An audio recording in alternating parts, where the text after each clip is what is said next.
তোরা তোমাদের জন্য আজকে আবার একটা অন্যরকম একটা রেসিপি নিয়ে চলে আসলাম। তোমরা তো সবাই জানো যে 10 মিনিটে ম্যাগি তৈরি হয়ে যায়, কিন্তু 10 মিনিটে যে আরো অন্য কিছু খাবার তৈরি হয়ে যায় জলখাবারে, সেটাই আজকে তোমাদের সঙ্গে শেয়ার করব। চলো তাহলে কি রান্না করছি আমি 10 মিনিটে তোমাদের সঙ্গে সেটাই শেয়ার করব।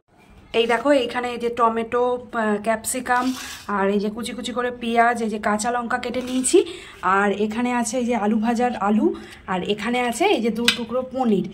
আর এটা দিয়ে আজকে আমি জলখাবারটা তৈরি করব। আর এখানে আছে শসা, শসা হচ্ছে স্যালাডের জন্য। আর এখানে দেখো আমি 2 হাতার মতো তেল দিয়ে দিয়েছি।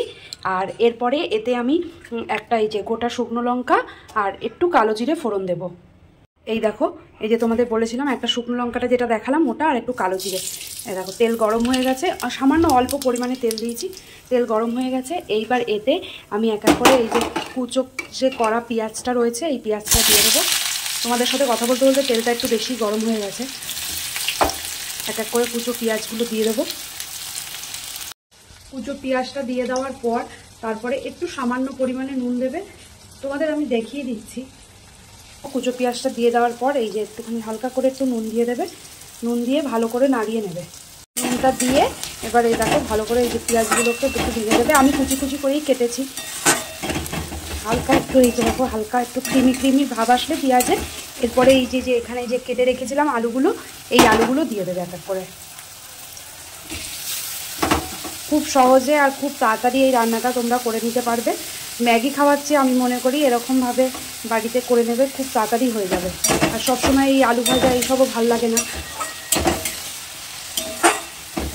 নুন তো আমি আগেই দিয়ে দিয়েছি। এবার আলুটা সেদ্ধ হওয়ার জন্য, অল্প একটুখানি সেদ্ধ হওয়ার জন্য এটাকে ওই 1 মিনিটের জন্য একটু ঢাকা দিয়ে রেখে দেবো।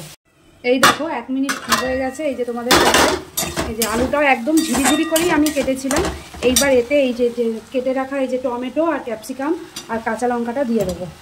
তোমরা ঝালটা নিজেদের স্বাদ অনুযায়ী দেবে। আমরা যেহেতু কম ঝাল খাই সেই জন্য একটু কম করেই দিলাম। এবার এই যে এগুলো দিয়ে দেখো আবার একটুখানি 1/2 চামচের মতো নুন দিয়ে দিলাম। আগে 1/2 চামচ দিয়েছি, এখন 1/2 চামচ দিলাম, মানে 1 চামচ। কোয়ান্টিটি হিসাবে তোমরা নুনটা দিয়ে নেবে। আর একটু সামান্য পরিমাণে এই যে হলুদ গুঁড়ো। আর এটা এই রান্নাটা করতে সেরকম হ্যাবক কিছুই লাগে না, বাড়িতে যা থাকে তাই দিয়েই হয়ে যায়। এই যে 1/2 চামচ লঙ্কার গুঁড়ো, যেহেতু আমি একটা শুকনো লঙ্কা আর 2টো কাঁচা লঙ্কা কেটে দিয়েছিলাম সেই জন্য অল্প একটুখানি লঙ্কার গুঁড়ো দিয়ে দিলাম, একটু দেখার সৌন্দর্যের জন্য। লঙ্কার গুঁড়ো না দিলেও হয়। তোমরা এবার ঝালটা আর নুনটা তো কোয়ান্টিটি হিসাবে যেই অনুযায়ী জিনিস থাকবে সেই অনুযায়ী কোয়ান্টিটি। এরপরে এটা আবার 2 থেকে আলু প্রায় সেদ্ধই হয়ে গেছে, তোমাদের দেখিয়ে দিই। আমি একদম পাতলা পাতলা করে আলু কেটেছিলাম, এই দেখো সেদ্ধ হয়ে গেছে। আর একটুখানি এই যে ক্যাপসিকাম আর টমেটোটা দিলাম, এটা একটু সেদ্ধ হওয়ার জন্য 2 মিনিটের জন্য ঢাকা দিয়ে রেখে দেবো। এই দেখো 2 থেকে 3 মিনিট হয়ে গেছে। আর আমার এখানে আলু আর টমেটো সব সেদ্ধও হয়ে গেছে। এইবার এতে আমি এই পনিরগুলো ভুজি করে দিয়ে দেবো। সব সেদ্ধ হয়ে গেছে। তোমরা ওই মেশিন দিয়ে ম্যাগি ওই পেস্ট করে নিতে পারো, আমি হাত দিয়েই এরকম করে ছাড়িয়ে দিয়ে দিচ্ছি।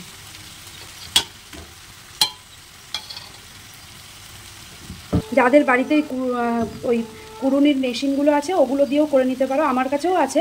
আর লাগবে না বলে আমি হাত দিয়েই করে নিলাম। যারা হাত ইউজ করবে না, হাত দিয়ে করতে চাও না, তারা মেশিন দিয়ে করে নেবে। ব্যাস, এবার এটার সঙ্গে এটা ভালো করে মিশিয়ে নেবে। মিশিয়ে একটুখানি ভাজা ভাজা মতো করে নেবে। তাহলেই রেডি হয়ে যাবে পনির আলু ভুজি 10 মিনিটের জলখাবার। 10 মিনিটে রেডি হয়ে গেল জলখাবার। এই দেখো বন্ধুরা, তৈরি হওয়ার পর আমার ফাইনাল লুকটা, আমার না সরি খাবারের ফাইনাল লুকটা। এটা হচ্ছে পনির আলু, মানে মিক্স পনির ভুজি বলতে পারো। এতে সব কিছুই আছে, তোমরা সব কিছুই দেখেছো। বাড়িতে অবশ্যই ট্রাই করো একবার, আশা করি তোমাদের সবার খুব ভালো লাগবে। বন্ধুরা তোমরা দেখেই নিলে আমি আজকে ব্রেকফাস্টে কি বানিয়েছি। তোমরাও অবশ্যই এই রেসিপিটা বাড়িতে ট্রাই করো। ট্রাই করে অবশ্যই আমাকে কিন্তু বলো কেমন লাগছে খেতে, আর আমার রান্নাটা তোমাদের কেমন লাগলো সেটাও অবশ্যই কমেন্টস করে জানিও। তবে আজকের মতো টাটা।